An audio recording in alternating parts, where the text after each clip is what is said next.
Voici la recette la plus rapide pour neutraliser l'asthme et les problèmes respiratoires. Dans cette vidéo, certainement pour la première fois, vous allez découvrir cette recette exceptionnelle qui soigne avec succès l'asthme et les problèmes respiratoires. Depuis tout petit, j'ai eu la grâce de connaître certaines choses et ma grand-mère m'a initié très tôt. Et c'est ça qu'aujourd'hui, je décharge pour sauver des vies. En vous donnant cette recette-là, je vais vous raconter une histoire qui s'était passée près de ma grand-mère. Parce que c'est grâce à elle qu'aujourd'hui, je peux faire des choses exceptionnelles. À mon jeune âge, j'étais un peu trop turbulent et je volais beaucoup. Je vous dis une vérité. Je volais beaucoup quand j'étais petit. Les parents faisaient n'importe comment. Je volais. Quand je trouvais la nourriture du père, je partais voler. Quand je trouvais la nourriture de la mère, je partais voler. Quand je trouvais les fruits de telle personne à la maison, je partais grignoter. Je volais bien. Je volais bien. Mais la personne qui m'a redressé sans parler, c'était ma grand-mère. Une fois, nous sommes allés chez la grand-mère. Qu'est-ce qui s'est passé? La grand-mère était là, on était à la cour. Les gens sont venus rendre visite à la grand-mère. À cette époque-là, il y avait les vacanciers à la maison. Tellement il y avait beaucoup de vacanciers. J'ai vu l'une de nos tantes venir avec les sardines et le pain, donner à ma grand-mère. Parce que le temps là, les sardines étaient petits comme ça sortait parfois dedans d'eux. C'était des petits, donc ça n'avait pas les formes qu'on a aujourd'hui. On a donné ça à ma grand-mère. On a aussi donné plusieurs petites choses à ma grand-mère. Mais comme moi, j'étais un amoureux de ce qui était bon. Qu'est-ce que j'ai fait? J'ai vu où la grand-mère avait gardé la sardine. Elle avait soulevé. Parce qu'à l'époque, les grand-mères avaient souvent une grosse marmite. Elles mettaient leurs provisions à l'intérieur et elles attachaient le couvercle. J'ai attendu quand ma grand-mère sortit. Je suis allé détacher la marmite et j'ai pioché une sardine. J'ai lancé dans mon habit parce que j'avais tous les habits doublés. Je portais toujours beaucoup d'habits. Parce que je savais qu'à l'intérieur, je pouvais cacher mes choses librement. Quand la grand-mère rentre du champ, elle constate qu'on n'a pas attaché la marmite comme elle avait laissé. Qu'est-ce qu'elle fait? Elle fouille la marmite et elle constate réellement qu'une sardine a sauté. Comme il y avait les vacanciers partout dans la cour, il y avait même ma tante, tout le monde était là. Elle ne voulait pas humilier la personne qui avait volé. Parce que je volais toujours, tout simplement parce qu'en fait, quand je volais, on me blâmait en public, on me tapait en public, tout ça. Et chacun a son ego. Pour préserver mon ego, je devais montrer aux autres qu'ils n'étaient pas faibles. Donc, quand on me tapait, même quand j'avais volé, je revolais encore pour montrer que non, c'est moi le patron du vol. La grand-mère, de façon technique, comme elle a su que j'avais volé, elle a envoyé l'un de ses frères d'aller chercher derrière là. Il y avait un pagne. Elle avait le pagne rouge là. On a amené le pagne rouge. Elle a dit que déchire ça en bandeau. Compte le nombre de personnes dans la cour. Si tu déchires. Comme les bandeaux qu'on peut attacher ici là, aux yeux. On a déchiré. Compte le nombre de personnes, on a déchiré. Elle a dit que tous les enfants, venez. Tous ceux qui sont dans la cour, venez ici. On est venu. On a attaché nos yeux. Tout le monde, on a attaché les yeux. On a attaché les yeux.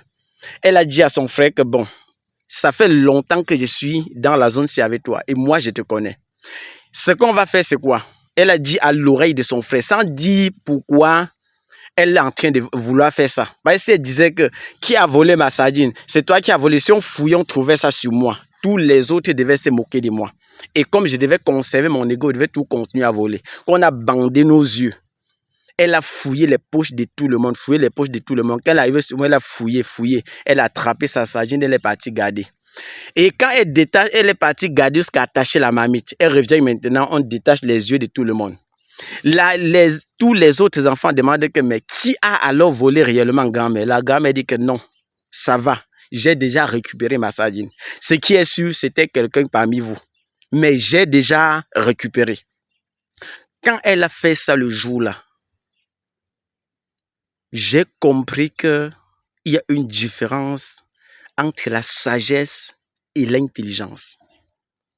Elle a appliqué la sagesse. Aujourd'hui, les gens sont intelligents. Ils mettent l'intelligence en avant. Raison pour laquelle parfois on agit mal.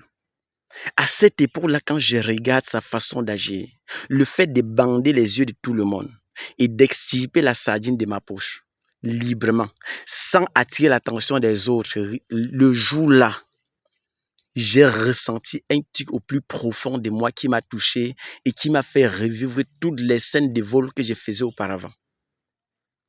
Quand tout le monde est parti, je suis allé à côté de la grand-mère. J'ai dit, grand-mère, pourquoi tu n'as pas dit aux autres que c'est moi qui avais volé? Elle a dit que mon enfant, tout le monde est appelé à changer, mais il y a la façon de les amener à changer. Écoute ça et grandis avec. Tout le monde peut changer, mais il y a la façon de les amener à changer. Quand il a dit ça, je suis sorti, j'ai fait 2 jours, j'étais toujours mal à l'aise. Je suis encore allé voir ma grand-mère. J'ai dit, grand-mère, vraiment, excuse-moi. J'ai raconté tout ce que j'avais fait par le passé. Comment j'avais volé tel, comment j'avais fait ceci à tel, librement sans qu'elle ne parle.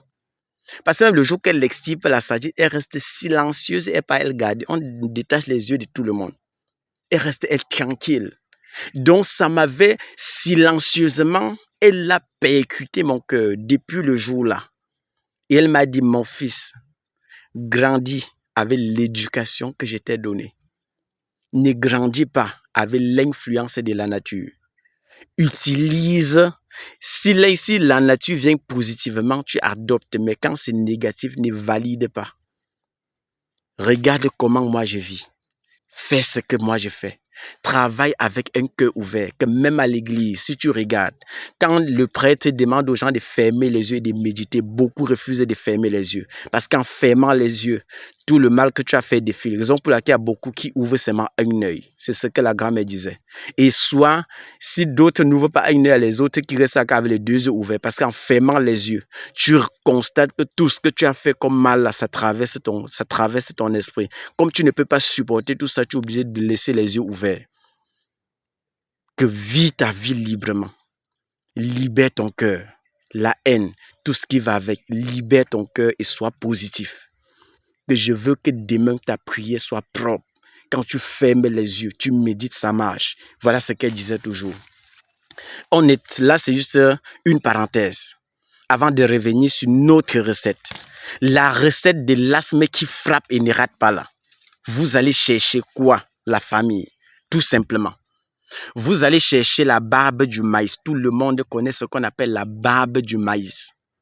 Vous cherchez le roi des herbes, ce qu'on appelle Ageratum conizoïde, que vous allez bouillir. En buvant ça à chaud, vous mettez un peu de miel. Vous allez confirmer la force de frappe de cette recette-là. L'asthme, les problèmes respiratoires, de façon rapide, ça doit disparaître. C'est Dr Laurent, votre clinicien des plantes, depuis Douala, Cameroun. Nous sommes à Douala, Cameroun, juste à la montée à Pisport. Vous allez voir la plaque Abayasa pharmacopée améliorée. C'est peint en rouge et blanc. Mon WhatsApp, c'est le plus 237, le 680, le 652 59 03 19. Pour Dr Kamgen, c'est le plus 237, le 699 21 51. Le numéro appel, tout le monde connaît, c'est le plus 237, le 690 93 17 44. Également à l'ouest Cameroun, vous allez trouver nos locaux. Prenez bien soin de vous. Juste à Baham Centre, la collée même à la Kaplami. Prenez bien soin de vous. Ciao, ciao. On reste ensemble.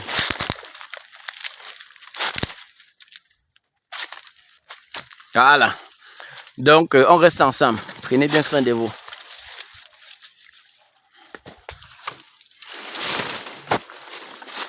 Tous les jours, on va continuer de vous donner toutes les astuces comme ça là pour sauver des vies. Tous les jours. Tous les jours. On va vous donner des astuces comme ça là pour sauver des vies. Et on aime venir dans la nature comme ça là, vous présenter les plantes de façon physique. Les plantes qu'on trouve de façon physique, on va directement vous présenter.